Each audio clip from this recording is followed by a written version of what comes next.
అన్నదాతలను urea కష్టాలు వేయడం లేదు. రైతులకు సరిపడా యూరియాను కాంగ్రెస్ సర్కారు సప్లై చేయడం లేదు. దీంతో రైతులు ఉదయం లేచినప్పటి నుంచి యూరియా కోసం కేంద్రాల్లో బార్లు తీరుతున్నారు. మహబూబాబాద్ జిల్లా కేంద్ర సముద్రం రైతు వేదిక వద్ద భారీ క్యూలైన్ ఉంది. ఒక్కో రైతుకు ఒక్క బస్తా ఇస్తామని చెప్పడంతో రైతులు తరలి వచ్చారు. యూరియా కోసం ఉదయం నుంచి పడిగాపులు కాస్తున్నారు. రేవంత్ సర్కారు తీరుపై తీవ్ర ఆగ్రహం వ్యక్తం చేశారు.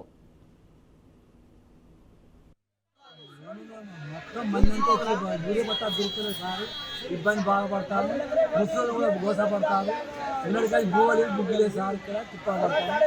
ఒక్క బస్తాలు గతి లేదు. కష్టానం మొక్కలు నెప్పుతారు. ముసలు ఆడోళ్ళు మొక్కలు బాధపడతారు సార్. వేరువాడ ఊరు పేరు నాకు ఈరే ఒక్క బస్తా లేదు. పొలాలు వచ్చి పడతారు. బత్తా సార్, మాకు గోసం చెప్పండి.